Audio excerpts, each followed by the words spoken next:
আসসালামু আলাইকুম সম্মানিত দর্শকবৃন্দ। আজকে যে ঘাসটি আপনাদের সামনে দেখানো হচ্ছে এটি হলো সেই আমেরিকান গুয়াতিমালা ঘাস। এটি বর্তমান বাংলাদেশের একটি সেরা ঘাস বলা যায়। দর্শক শ্রোতা, এই ঘাসটি খুবই নরম মিষ্টি রসালো ঘাস। পাশাপাশি গাভী গরুর জন্য এই ঘাসটি সবচেয়ে বেশি বেস্ট। শুধু গাভী গরুর জন্য যে লাগাবেন সেটা নয়, ষাঁড় গরুর জন্য লাগাতে পারবেন।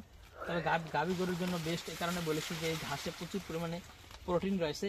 বেশি প্রোটিন হওয়ার কারণে গাভীর দুধ বৃদ্ধি পায়। আর এই ঘাসে রয়েছে প্রচুর পরিমাণে ক্যালসিয়াম জাতীয় ঘাস হওয়ার কারণে গাভী গরুর দুধ দহন করার কারণে যে ক্যালসিয়ামের ঘাটতিটা দেখা যায়, সেই ক্যালসিয়ামের ঘাটতি কিন্তু প্রাকৃতিকভাবেই এই ঘাস খেয়ে ক্যালসিয়ামের ঘাটতি কিন্তু পূরণ করে নিতে পারে গবাদি পশু। তো দর্শক শ্রোতা, এই ঘাসটি যদি ফলনের কথা বলি, অন্য যে কোনো ঘাসের থেকে দ্বিগুণ ফলন হয় অনায়াসই জমিতে, যদিও সময় অন্য ঘাসের থেকে এই ঘাসটা একটু বেশি লাগে। দেখেন এখানে আরেকটি জার রয়েছে, এটা এই ঘাসে হলো আপনার পাতার পরিমাণটা বেশি, অন্যান্য ঘাসে ডাটা বেশি হয়, তবে এই গুয়াতিমালা ঘাসে পাতা বেশি হয়। মূলত এই ঘাসে পাতা বেশি হওয়ার কারণে এই ঘাসের কাটিং কম হয়।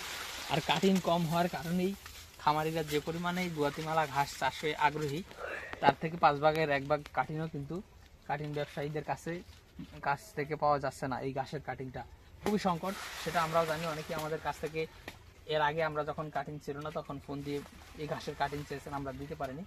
তবে দর্শকবৃন্দ, এখন আমাদের কাছে এই ঘাসের কাটিং এবং চারা দুইটাই রয়েছে, আপনারা চাইলে যে কোনো একটা সংগ্রহ করতে পারেন।